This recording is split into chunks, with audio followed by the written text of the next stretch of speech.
खुलुमबाय नैबे समाव बड'लेण्ड बुब्लि नायगिरिया नोंथांमोनखौ गासैखौबो बरायनो लाबाय। बे समाव आङो बिथां सानखां ब्रह्म बिथांजों दान्दिसे सम सावरायगोन आरो बिथांनिफ्राय बेटारि बा साइकेलखौ माबोरै बानायखो आरो बे बानायनायाव बेसेबां सम लाखो आरो बेवहाय मा बिथिंजों बिथाङा बेखौ बानायनाय जाखो बिथांनिफ्राय मोनथिना लागोन आरो नोंथांमोननो मिथिहोगोन। नैबे समाव आङो बिथांजों सावरायनो थाखाय सिगांगोन। बेनि सिगांनो केमेरामेन बिथां मिथुन बसुमतारीखौ नैबे समाव आं साइकेलखौ दिन्थिनो थाखाय सिगांग्रोदों।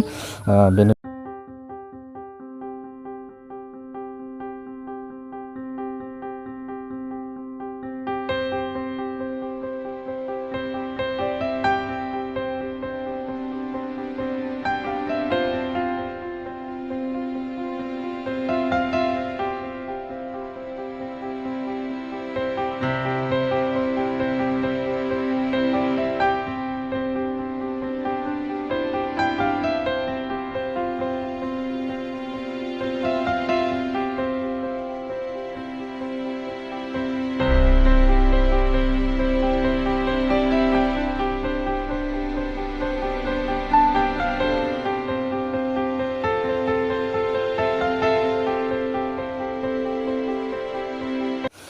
सावरायनो थाखाय जत्न खालामगोन।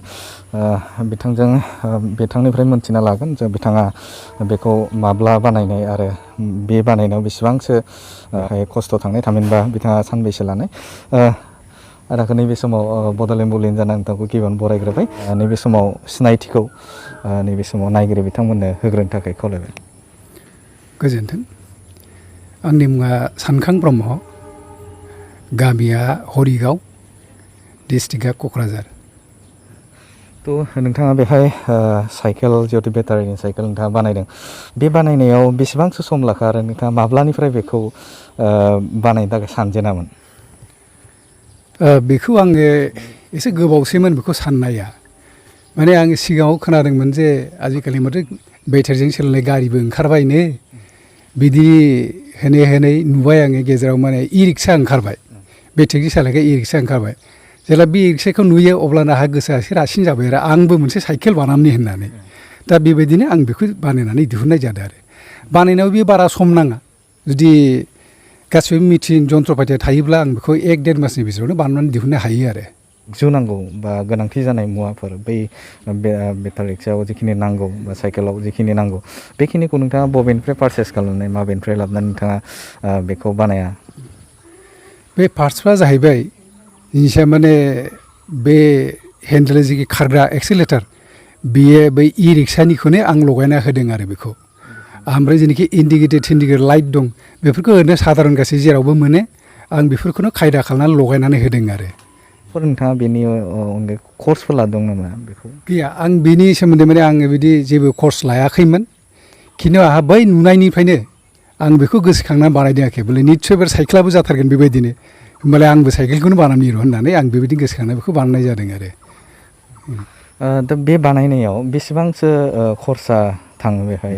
बेयो खरसाया थांनाया थांदों, माने खुथि नाथे बेहाय 18,000सो थांदों आरो गासै बे फिसा फिसौ इन्डिकेटर माबा माबि हेन टेन झालाय थालाय खालामनो बेफ्राव 18,000सो खरसा जादों आरो जानाया। बै साइकेलखौ जिहेतु जोंनो जेनेरेल साइकेलफोर दङ, दा बैफोर जों सालायबाय थानाय साइकेलफोर, दा बेफोरखौ बानायनो हागोन ना? सरासनस्रायै बानायनो हागोन बेखौबो। बाहाय खायदा खालामनानै बे मटरफोरखौ फिट खालामना होबानो बेहायबो सालायनो हानाय जागोन। बे जेबो नङा, इजिबावसो बियो एसे आरोबाव गोरलैसो जाबावगोन आरो बियो।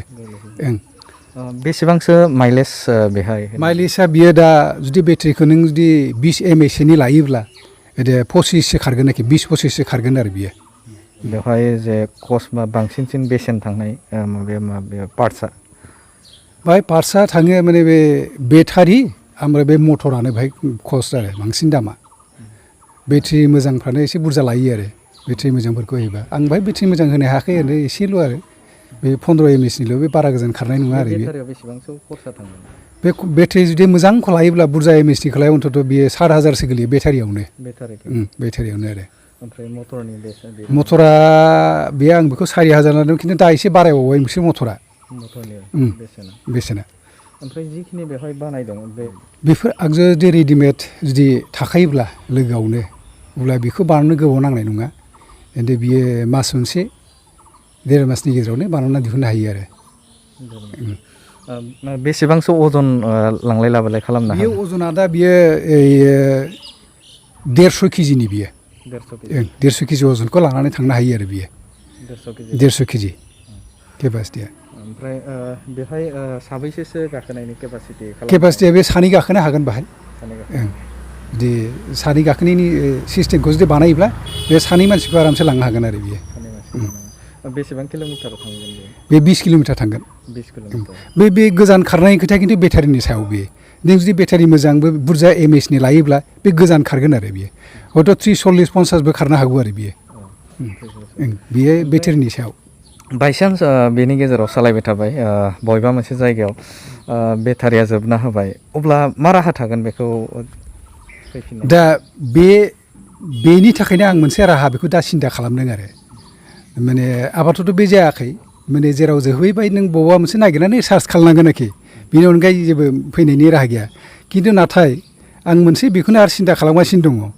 बे बेटारिखौ बे साइकेल खारनायावनो आरो चार्ज खालामनायनि मोनसे सिस्टेमखौ आं बानायनो नागिरगासिनो दं आरो सालायबाय थानायाव बे चार्ज जालांबाय थागोन आरो अब्ला माने चार्जआ जोबला आरो बियो नों सालायबाय था चार्जआ जाबाय थागोन खारबाय थागोन आरो बिदिनो थांबाय थागोन बे सिस्टेमखौ आं सिन्था खालामगासिनो दं बेखौ आं नेक्स्टफोर दिहुनबायोब्ला आं बे सिस्टेमखौ खालामगोन आरो 20 mAhनि नोंथाङा बेटारि बुंदों बेखौ चार्ज होनायाव बेसेबांसो सम लायो?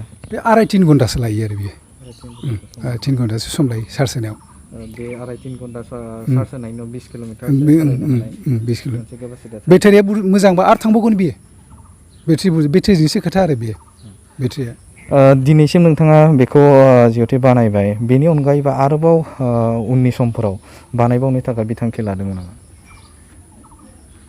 आंथ' लादों माने गोसोआबो माने बानायनो गोदान दिहुननो लुगैबाय थायो नाथाय माने बे रांखान्थि अबस्थाया गाज्रि नालाय बेनि थाखायनो आं दिहुननो हाया आरो आसल खोथाया बे आरो खिन्थु नङाबा आङो दिहुननो लुगैयो खालामनो लुगैयो गोदान गोदान डिजाइनफोर दस्रा मडेलनि नाथाय बे रांखान्थि गैयैयावनो माने दिहुननो हाथ'वा आङो दा बिदि जानानै दं आथिखालनि बिटिआर गभर्नमेन्टखौ मा बुंगोन बेनि बेलायाव जे नैबे बिथिङाव नोंथाङा जिहेथु गोदान नैबे बेटारि साइकेलखौ दिहुनबाय बेनि बिथिङाव बिटिआर गभर्नमेन्टखौ मा बुंगोन नोंथाङा माबाफोर बुंनो लुबैदों नामा?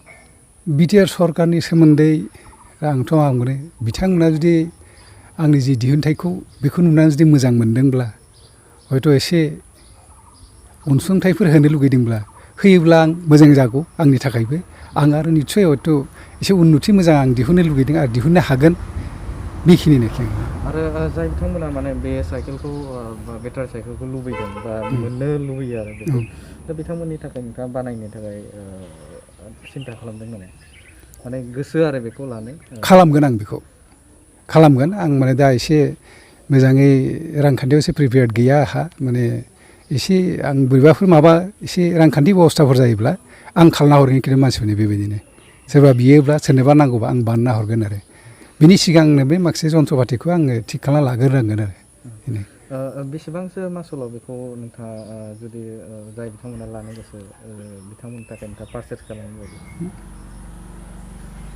25,000सोबा आं पारचेस खालामनो हागोन आरो बिदि आंनि अनुमानाव आरो 25,000 दा बेनि अनगायैबो बेखौ बेटारि चार्ज होनायनि अनगायै बेखौ थाव सोनायनि बेब'स्था खालामनो होनो हागोन ना? बाहाय थाव सोनायनि बेब'स्था गैयालाय बेहाय बे बेटारिनि अनगायै बेहा थाव सोनायनि बेब'स्था गैया आरो बे थाव सोनायनि बेब'स्था जायो बेहाय इन्जिनसो लगायनांगोन आरो दा इन्जिनथ' लगायथ'वाखै बेहाय दा बे बेटारिजों आरो बियो बेटारिजों खारनाय मटर आरो बियो बेनो मटरजों दा बेनि अनगायैबो नोंथाङा हेभि जाय माने बेनिफ्राय एसे गोख्रोंसिन खालामोब्ला बेनि खरसाया बेसेबांसो गोलैगोन बायदि? बेनि खरसाया खिन्थु 30, 35, 40 बिदि थांगोन खिन्थु जुदि हेभि एकदमबारे फुरा हेभि जाथारगोन आरो बियो एकदमबारे मटर साइकेलफ्रा जेरै गोरा खारो थिग बिदि जागोन आरो बियो मटरफ्रा एकदम पावारफुल जागोन बिदि थांगोन आरो बियो बे मटरफोरा गाज्रि जायोबा बेखौ सोलायनायनि थाखाय माबाफोर सुबिदा थागोन? जायो गासिबो बानाम हाजोबो बेखौ बे मटरसो नालाय बे मटर बे इलेक्ट्रिक मेकानिक्सफ्रानो बेखौ बानामबो हायो रिपेयारिंबो खालामनो हायो बे मटरखौ जेबो नङा आं गाज्रि जायोबा गाज्रि जायोबा बानाम हायो बेखौ जेबो नङा बियो जाय बिथांमोना गोजान जायगानि सुबुंफोरा लायोब्ला बे बुस्थुखौ जुदि गाज्रि जायोब्ला फोसाबनो थाखाय नोंथांनाव फैनांगोन ना बिथांमोना गावनि जायगायाव गावनि जायगायावनो बे माखासे इलेक्ट्रिक माबा बानायग्रा मानसिफोर थायो मटर वाइन्डिं माबा माबि बिसोरनाव होबानो बेखौ बिसोर बुजिगोन आरो बिसोरनो बानायनो हागोन आरो बे जेबो नङा प्रब्लेम नङा बेयो बेखौ नोंथांनाव जुदि जाय बिथांमोना एसे लांनो गोसो दा बिथांमोना नोंथांनिफ्राय लांनाय सुबिदानि थाखाय नोंथाङा बिथांमोना माबाफोर जे कन्टेक्ट नाम्बार बा बिथांमोननो माबाफोर फोरमायगोन नामा जे बेखौ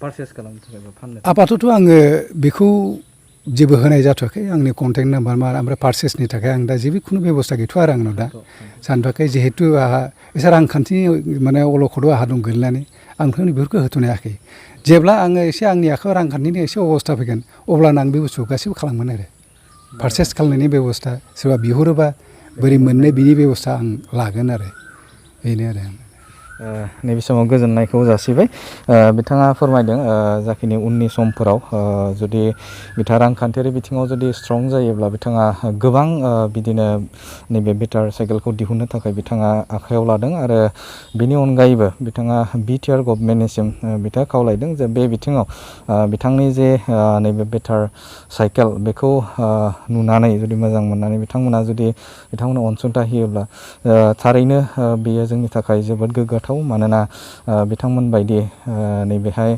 बेटार साइकेल दिहुननानै दा बे बिथिङाव सरकार फालनिफ्राय अनसुंथाइ बिथाङा मोनोब्ला मोजां होननानै बिथाङा फोरमायदों लोगोसेनो नैबे समाव केमेरामेन मिथुन बसुमतारीजों बड'लेण्ड बुब्लिनि गेजेरजों नोंथांमोना बेखौ दिन्थिबाय।